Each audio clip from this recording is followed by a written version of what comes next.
Allez, c'est parti pour l'éveil des Logia dépasse tous les autres fruits du démon. Ah, c'est parti. On y va. C'est Goji, j'espère que vous allez bien et bienvenue dans cette nouvelle vidéo. La mort de Shanks, un autre élu que Luffy la rend. Oh, j'ai pas signé pour la mort de Shanks, moi. Attends, c'est quoi ce poulet là? Qu'est-ce qu'il est en train de nous cook là? Avec Dragon, l'existence du fruit de l'eau ou bien encore le vrai éveil des Logia. Nous allons répondre à toutes ces questions et plus encore dans cette nouvelle vidéo. J'espère qu'elle vous plaira et n'hésitez pas à votre tour à bombarder les commentaires histoire que je mette de côté certaines de vos questions pour une prochaine fois. Et bien écoutez, c'est parti. Alors, on commence avec un commentaire un petit peu long, donc mon ref, excuse-moi, mais je vais devoir le résumer. Roger est arrivé trop tôt à cause de la naissance. Je lui ai dit, frérot, tu racontes trop de merde. Je vais résumer ta question de Golemont. Je rigole. C'est pas ce qu'il a dit, je rigole. Alors, on commence avec un commentaire un petit peu long, donc mon ref, excuse-moi, mais je vais devoir le résumer. Roger est arrivé trop tôt à cause de la naissance de Luffy, mais serait-ce lié à quelque chose d'autre? Alors c'est Oui.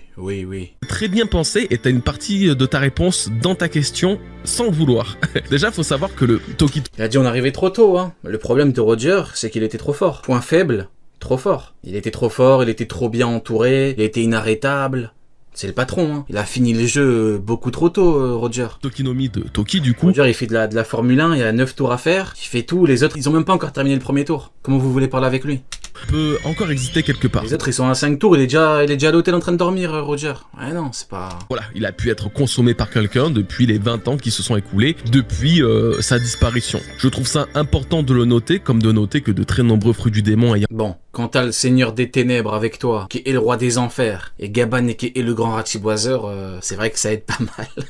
Mais bon, c'est lié à sa puissance, hein, ils évoluent en tandem. Appartenus à des personnages aujourd'hui décédés, sont toujours dans la nature et risquent de réapparaître un jour ou l'autre. Genre, récemment, le fruit d'Orochi, le fruit de Kanjuro, rien que sur Wano Kuni, ils sont censés réapparaître, tout comme celui de Toki. Et si Kaido et Big Mom sont vraiment dead, ce dont je doute très fortement, hein, pareil, leurs fruits surpuissants respectifs pourraient réapparaître quelque part. Donc, concernant Toki, il se peut qu'il réapparaisse chez quelqu'un, mais surtout qu'il est Hydros, attention, on va parler de Vasco Shot, Hydros. servi pour un projet d'encore plus grand d'envergure. Si je suis ok avec ça, avant d'aller trop loin, je m'arrêterai simplement à une seule personne. Un seul personnage qui pourrait être autant important que Luffy pour le futur, et qui n'existait pas vraiment à l'époque de Roger, et c'est Momonosuke. Le flow qu'il a, c'est pas mal, hein. Ah, digne fils du grand. Alors si, il était né à l'époque de Roger, mais son rôle en tant qu'enfant n'aurait pas été le même que son rôle actuel en tant qu'adulte et shogun de Wano. Si Luffy est important, voire central, sachez que Momonosuke est lui aussi censé être l'une des figures principales de la fin du manga. Et là, je vais vous dire un truc. Vous allez pleurer parce que je vous connais. Vous allez dire, ouais, n'importe quoi. Il a raison par rapport à Momonosuke qui est une figure centrale pour Wano. Mais qui d'autre est une figure centrale pour un pays, je dirais même encore plus important que Wano, vis-à-vis de ce qu'il incarne et de l'armée qu'il possède? Ajroudin, le prochain roi des géants. Et je vous connais, vous allez pleurer. Côté chapitre 1014, Momonosuke feuillette le livre d'Oden et il en sort avec une affirmation qu'il semblerait que je ne doive absolument pas mourir. Alors, en entendant ça, on peut se dire que oui, mais bon, c'est normal, c'est son père qui l'a écrit. Et non, les gars, Oden n'a pas écrit ça ni sur lui, ni sur Toki, ni sur Iori. Seul Momonosuke a un rôle exceptionnel, ou du moins... Page routine, ça commence. Page routine. Ah, je comprends, y a pas de problème. Je comprends. aura un rôle exceptionnel. Mais attendez, c'est pas tout. On inverse le 1 et le 4 du chapitre 1014 pour arriver au chapitre 1041. Dans celui-ci, il se passe plusieurs choses. Déjà, Yamato trouve ça dingue que Momonosuke peut parler à Zunesha et révèle même qu'Oden l'avait prévu. Et de ce fait, il, donc Momonosuke, est celui qui guidera le monde jusqu'à l'aube. En gros, ça veut juste carrément dire qu'Oden a découvert au fil de son aventure et de ses lectures de poneglyphes que quelqu'un qui sera capable de... Désolé, regardez, là c'est formidable. Il y a le peintre qui me dit désolé, mais ton train est défaillant comparé à celui de Loki. Le peindre, le train de Loki, c'est plus un train, c'est facile. C'est le show de la facilité, Loki. Ça y est, t'as toutes les infos, tu sais qu'il est fort, Loki. T'as plus de... tu vois. Ça sert à rien. Tu me parles de Loki, frérot, c'est déjà terminé. Il y a 2 doigts de tuer Imu en un coup, tu me parles du train. C'est quoi ça? Ça sert à rien. C'est comme si je te dis, c'est comme si Luffy prépare son Bajorangan et je te dis, ah, le train, Luffy contre Kaido. C'est trop tard, c'est fini. C'est terminé, frérot. C'est quoi tu me parles? Un train, c'est avant. C'est fini. Je suis mort, il m'a dit Loki. Formidable. De parler contre là, ça y est, Sanji a battu Queen à monter dans le train. Sanji contre Queen, je pense qu'il va faire un petit truc. Zunesha sera celui... Moi, je suis dans la difficulté. Tu vois, moi, je suis dans le truc, on avance. Tu sais, je suis comment? Garling. Voilà, Garling maintenant, c'est plus un train, c'est terminé. Il fallait monter dans le train avant. Le monde, ou du moins qui aidera le monde à être libéré. Et pour qu'il préchote que ce soit son fils, ou en tout cas c'est ce que Yamato disait et ce que son carnet doit sous-entendre, eh bien les poneglyphes devaient alors mentionner que c'était un... Loki il est déjà arrivé, il est déjà en maintenant. Ils ont tout changé dans le train. Descendant Kozuki qui serait capable de communiquer avec lui. Ce Kozuki... J'aime bien Léo Ajru King, j'aime beaucoup. J'aime beaucoup le jeu de mots. Qui allait devoir aider Joy Boy, notamment en ouvrant les frontières de Wano Kuni, ce qui aura comme effet, comme l'a dit le père d'Oden, au chapitre 1055, de libérer Pluton. Donc, résumé grossièrement, ça signifie que Oden voulait que Joy Boy puisse avoir accès à la puissance de Pluton, qui sera débloquée par Momonosuke et Zunesha. C'est pour ça que Momo a pas voulu ouvrir le pays quand il aurait pu, effectivement.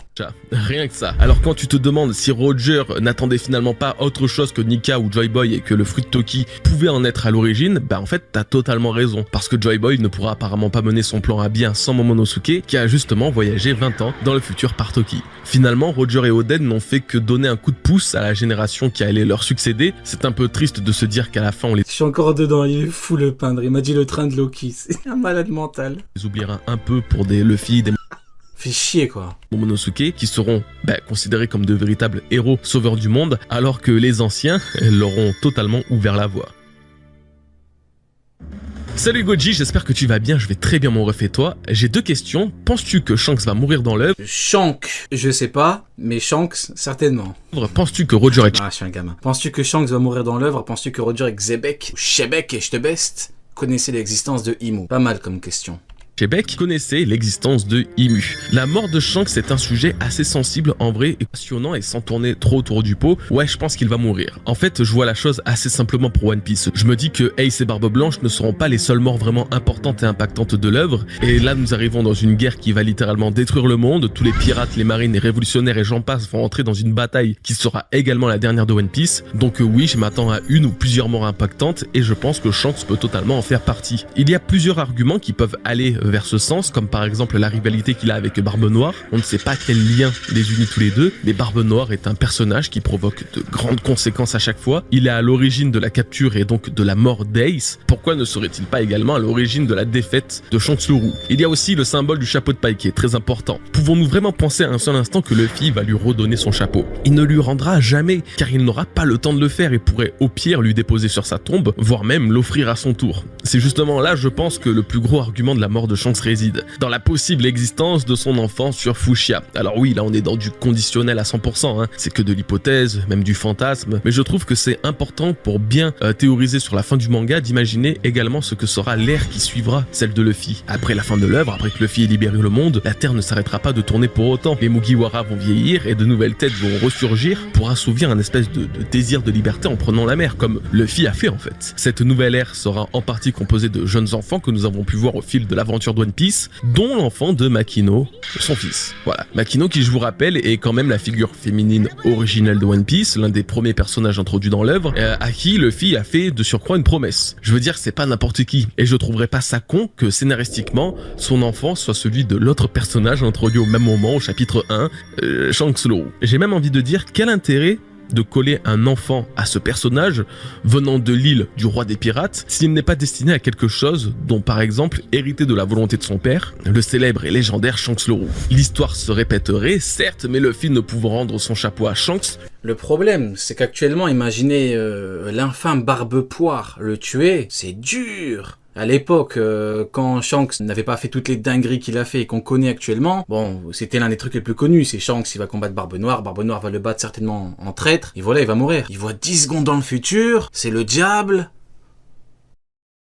il met des one-shots, il met des coups de wifi, c'est chaud quand même, hein. Soit Barbe Noire il va évoluer de zinzin, soit il faut miser sur quelqu'un d'autre hein, pour avoir la peau de Shanks. Hein. Le donnerait à son fils pour qu'à son tour il voyage en portant sur sa tête cet élément si symbolique de One Piece. De toute façon, ce chapeau... Ah oui, même en coup en traître, bon... n'est pas fait pour être rendu, il est fait pour être légué. Comme Luffy l'a eu de Shanks, Shanks l'a eu de Roger, et Roger l'a sûrement eu de quelqu'un d'autre. Donc voilà mon point de vue là-dessus, Shanks mourra bel et bien, mais son sang ne disparaîtra jamais vraiment. Bon, et maintenant la deuxième question, du coup, je pense que parmi tous les personnages ayant pu exister dans One Piece, tu as vraiment... Jamais, je ne suis dit Al Kennedy n'aurait laissé faire ça. Ah, la rêve formidable. Entre Roger et Shebek, les deux qui pourraient parfaitement connaître Imu. Roger, il a tout appris de l'histoire, il a traversé le monde, découvert toutes les îles, combattu les plus puissants personnages de son époque, si un doit connaître Imu, c'est bien lui. Et pour Chebek, finalement, c'est un cas assez similaire. C'est compliqué car on ne connaît pas sa vie ni rien, on ne sait pas ce qu'il a vraiment accompli, mais des échos qu'on a de lui aujourd'hui, le fait qu'il attaquait tout le temps le gouvernement mondial et surtout qu'il veuille devenir précisément le roi du monde, donc la place qu'a Imu aujourd'hui, peut effectivement laisser penser qu'il sait des choses à son sujet. Déjà, ils connaissent les... Il y a du charisme, hein. Mais je préfère Shamrock. À la base, quand on l'avait vu en jeune, lui, je disais mais en vrai Shamrock, c'est trop. C'est Shanks, sans la balafre, avec une armure de ouf, une épée de ouf, tout est doré, tout est beau, tout est clean. Non, Shamrock c'est top follow. Chevaliers divins, donc en vrai de vrai, ils ne sont qu'un tout petit palier d'Imu. Donc oui, ces deux-là connaissaient très bien l'existence du roi du monde. Salut Goji, merci beaucoup pour tes super vidéos, continue comme ça, merci beaucoup mon ref. Je voulais te demander ce que tu penserais d'un Logia de l'eau, pas neige ou glace, mais vraiment eau liquide. Peut-être celui de l'homme à la cicatrice de feu. Alors c'est marrant parce que justement à l'époque où on nous disait que l'homme à la cicatrice de feu engloutissait ses adversaires dans des tourbillons, j'ai précisément sorti cette théorie là qu'il pourrait être l'homme au Logia de l'eau. Pareil, c'est un sujet que j'ai eu le temps d'aborder à travers de multiples vidéos, mais l'existence de ce fruit ne m'étonnerait pour rien au monde, au contraire, j'espère même qu'il apparaîtra et je vais vous expliquer pourquoi s'il faut. Pas en vrai, maintenant que t'as des coups d'acquis des rois de ouf, que t'as le diable, que t'as des démons, que t'as des pouvoirs de zinzin, c'est plus à l'époque où on pouvait se dire éventuellement que le pouvoir est trop cheaté. Quoi qu'il arrive, Oda te met des limites et bon, maintenant t'as des pouvoirs de zinzin, donc je vois pas pourquoi on pourrait pas l'avoir. Hein. Souci. Tout d'abord, le fruit de l'eau est un paradoxe sans forcément l'être non plus. Hein. L'élément de l'eau est représenté à de très nombreuses reprises à travers divers fruits du démon. Le Logia de la neige et de la glace sont des fruits de l'eau, mais sous une forme différente, voilà, solide. Le fruit du marécage de Caribou ou même celui du mucus de Trébol peuvent aussi être dans une certaine mesure considérés comme liés à l'élément de l'eau, tout comme le fruit du savon de Khalifa. Donc on comprend que ce n'est pas forcément l'eau elle-même le problème, c'est davantage la mer. En effet, dans le SBS du tome 41, Oda parle du rapport entre l'eau et les utilisateurs de fruits du démon. Il explique que ces derniers ne sont vraiment sensibles qu'à la nage, car ils deviennent des enclumes. Mais sinon, l'eau en elle-même n'est pas une kryptonite pour autant. Avec ses... Shiki dans le film, à un moment il fait un truc tellement cheaté, il contrôle l'eau et il met les Mugiwara où il y avait que Luffy, ou en tout cas Luffy, il y avait l'autre aussi, l'animal, il les met dans une bulle d'eau. Maladie mentale Shiki, pouvoir de zinzin. Après c'est dans le film. Quelques éléments. Mais Oda a canonisé le fruit, donc si on se dit qu'il pouvait le faire à l'époque, dans le manga c'est chaud hein. On peut déjà se dire que oui, le Logia de l'eau n'est pas tant contre nature. Son utilisateur ne pourrait seulement pas nager, il aurait la même sensibilité à l'eau que les autres, à exception près que son corps est tout autant intangible que les Logia et qui peut générer de l'eau tout en contrôlant l'eau environnante. En vrai, c'est ce que font déjà les hommes poissons en quelque sorte. Hein. Nous apprenions également il y a peu de la bouche de Vegapunk que la création des fruits du démon résulte d'un désir d'évolution de l'humanité, laissant comprendre et sous-entendre que tout ce que l'humain... Moi j'ai une question pour vous, avec du recul, Vegapunk, immense Golemon ou pas? Faut dire les vraies choses là. Et Get, c'est fini, on est sur Elbaf. Est-ce que, avec le recul qu'on a maintenant, Vegapunk, au lieu de nous donner des réponses, nous fait des théories farfelues, immense Golemon, oui ou non? Oui, très gros Golemon, oui. Goat. Ouais, Goat, pourquoi Mugi-chan? Goat, Vegapunk. Que moi, franchement, à part faire des théories farfelues et dire, je sais pas si le GM c'est le bien, si le GM c'est le mal. Vegapunk, je souffle, Vegapunk. Imagine peut se manifester sous la forme... Alors est-ce que les mecs qui font des génocides, est-ce que ces mecs-là qui tuent des enfants, des bébés, des femmes enceintes, est-ce qu'ils incarnent le mal? Est-ce que Joy Boy, est-ce que Nika, la figure de liberté, qui libère des esclaves, incarne le bien? Je ne sais pas. Vegapunk, hein. De pouvoir démoniaque. Il peut avoir un énorme crâne avec un énorme cerveau et avoir des réflexions totalement... Il a fait des erreurs, mais à la fin avec son discours... Ouais, mais quand t'as fait 1000 erreurs et que tu racontes autant de conneries, je sais pas si j'ai envie de te faire confiance et de t'écouter, mais bon... De contrôler la foudre a été désiré, de contrôler le sable, de contrôler le feu et même la glace également. Mais vous allez me faire gober que personne dans le monde, dans toute l'existence humaine, n'a voulu se prendre pour le maître des eaux. Pas possible. Non, vraiment le Logia de l'eau peut exister, il sera limité certes, mais permettra le contrôle de cet élément, notamment de pouvoir former des... Bonsoir Rio, je n'avais plus d'eau, mais grâce à tes lives... j'ai pu rire et boire mes larmes. Si tu racontes, frérot, t'es fou quoi. Tourbillon en mer. Si jamais Gaba n'est pas l'homme à la cicatrice de feu, mais surtout qu'il n'a pas de fruit du démon... Le frérot, il est sous champignons.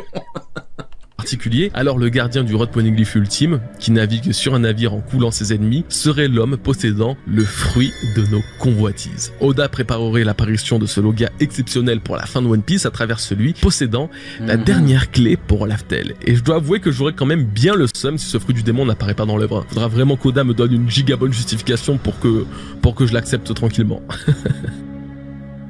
Alors mon ref, encore une fois, une question un peu longue, mais merci beaucoup pour ton message qui était d'ailleurs très beau. En résumé, tu me demandes si Luffy va rencontrer Dragon prochainement et si le Gear 5 sera plus badass avec le temps. Alors, on va commencer par la rencontre avec Dragon. Oui. Il faut pas que Dragon meure et qu'il ne rencontre jamais son fils. Ce serait regrettable parce que, in fine, comme dirait Sonny, il a pas élevé son fils, il l'a laissé parce que c'était sa faiblesse. Parce qu'il avait un truc à faire par rapport au monde. Malheureusement, s'il meurt avant de le revoir, non, ça va piquer. Premièrement, la baisse est simple, on n'a jamais été aussi Qu'est-ce qu'il proche est beau ce chat. de ce moment-là. Voilà. La façon dont l'histoire commence à se dérouler, mais les Magnifique, regardez-moi ça. révolutionnaires 1 milliard de fois plus en avant qu'il ne l'était il y a seulement 3 ou 4 ans. Non, moi j'aimerais trop Luffy qui combat aux côtés de Dragon. J'aimerais trop. Ça pourrait être tellement magnifique. Le père, le fils, qui ont choisi un chemin différent, mais qui mènent à la même destination. Je pleure sur le poulet. Donc oui, totalement. La rencontre approche. À dire vrai, si elle ne se fait pas sur Elbaf, je pense que ça sera obligatoirement dans l'arc qui suivra, maintenant que les Chevaliers Divins sont dévoilés. Et Pourquoi il n'y a pas d'émoticône Garp? Je voulais en faire une, mais j'ai abandonné. Parce que je voulais faire une émote Garp avec une énorme merde sur le crâne de Garp. Je me suis dit que il y a un monde où je me fais ban par Twitch, alors j'ai abandonné l'idée. Voilà. sont passés à l'action. Maintenant, C'est Kimi ta question, c'est ma réponse. commence à s'occuper personnellement de certains événements et que Marie-Joise est sous un véritable siège provoqué par les révolutionnaires, on ne peut pas dire que ces derniers ne sont pas au centre même de l'histoire. Pourquoi il ne reprend pas contact avec Luffy? Parce que Luffy incarne la piraterie et que Dragon incarne la révolution et que c'est pas... Dragon se dit que c'est pas le choix, enfin c'est le chemin que Luffy a envie de prendre. Mais le fait est que, inévitablement, ils vont se recroiser. En fait, je dirais même que si nous étions dans la saga des empereurs jusqu'à Wano Kuni, depuis Egghead, nous sommes vraiment rentrés dans ce que j'appellerais la saga de la révolution, puisque chaque personnage introduit Même pas une heure elle a tenu. Ah merde, j'avais dit rien sur Garp. Oh là là. Misère, j'avais dit 24 heures. J'ai tenu combien de temps? 1h20? Ça va, 1h20. Oh, ça va. depuis ce moment est lié à la fois au gouvernement et aux Ça révolutionnaires. va, franchement, 1h20, ça va. Bonnie, Vegapunk, Kuma, eux qui ont été dévoilés là maintenant, sont intimement liés à ces deux causes. Sabo est devenu l'empereur des flammes, et même les pirates de la Cross Guild se révoltent frontalement contre la marine. Nous sommes dans l'ère de la révolution et les Mugiwara sont surtout en train de découvrir à travers l'histoire des géants que le gouvernement doit être absolument vaincu, en particulier après les avoir affrontés sur Egghead. Je sais que beaucoup attendent Dragon et... Le jour où il va lâcher son truc, lui, ça va être... J'ose même pas, J-O-Z, même pas imaginer ce qui va nous cook. sont déçus de son inaction. Croyez-moi, quand il commencera à bouger... En fait, le problème, c'est que c'est limite paradoxal, parce que tu te dis, il met autant de temps, donc c'est chiant. La vérité, c'est qu'au plus on attend, au plus il va faire une dinguerie. Parce que s'il avait dévoilé sa pleine puissance pré-Kaido, pré-Onigashima, il aurait pas pu faire la même chose post. Comprendra qui pourra. Au plus on attend, au plus ça va être une dinguerie. Le blason de ce personnage sera largement redoré. Là, on y arrive, on n'est plus sur des Dressrosa, Wallcake, ni Wano. On n'a plus... Parce qu'en vrai, tu vois ce que Kaido a fait, le Shoryuken. Imaginez Dragon peut faire pareil. Imaginez un truc aussi gros, aussi énervé, plein d'Aki des rois. Et juste imaginez. On va pleurer sur le poulet. Quand je vous dis ça, c'est pas pour rien. C'est pas ceux qui te disaient Kizaru, attendez, vous inquiétez pas, ça va être une dinguerie. Miroir abyssal, toutes ces conneries là. Non. Là, on parle de monde qui dit Dragon. Ou de corsaires à fumer. Non, c'est le gouvernement maintenant le vrai souci. C'est eux que Luffy commence de plus en plus à affronter en fait. Et c'est précisément pourquoi Dragon a mis tant de temps à arriver dans l'histoire. Oda le gardait pour l'ennemi final, celui qui apparaît aujourd'hui au cœur même d'Elbaf. Maintenant que l'arc d'Elbaf a justement dévoilé au monde l'apparence du plus grand des ennemis, les révolutionnaires et les pirates. Exactement, le daron du prota, faut pas se tromper de route les mecs. Le daron, c'est pas... On peut avoir un grand-père qui fait beaucoup d'erreurs, qui fait des conneries, qui finit en prison et qui... Voilà, vous me comprenez. Le daron, non. Pourront s'allier contre lui dans la grande guerre qui va engloutir le monde. Donc oui, Luffy et Dragon, c'est prochain arc maxi. En tout cas, j'espère. Alors, concernant le Gear 5 maintenant, à savoir s'il sera plus sérieux et badass. Comme d'habitude, cette transformation va servir de ressort comique pendant 2 ou 3 chapitres. Le coup de Kanabo. Oh putain. Comme d'habitude, je suis en train d'imaginer Kizaru après le coup de Kanabo. Oh misère. Cette transformation va servir de ressort. Je suis en train d'imaginer Kizaru après le coup. Comique pendant 2 ou 3 chapitres, maximum. Mais il meurt 8 fois. Mais il meurt 8 fois là, Kizaru. Il a fait du baseball avec son crâne. Mais Kaido, il est trop fou. Ah non, Kaido, c'est... On a trop banalisé, je crois, ce que ce fou furieux a fait. Le problème, c'est qu'on a eu Kaido, Et après, on a eu l'infâme Flop Gucci et l'horripilant Pizarro. C'est ça le problème. On se remet... Non, quand on se remet... Non, c'est un fou furieux, ce mec. Hein. Non, il est fou. Je crois que tu... Non, vas-y, je commence à dire... Non, mais tu mets 2 Amiro à côté, là, je crois qu'il meurt. Hein.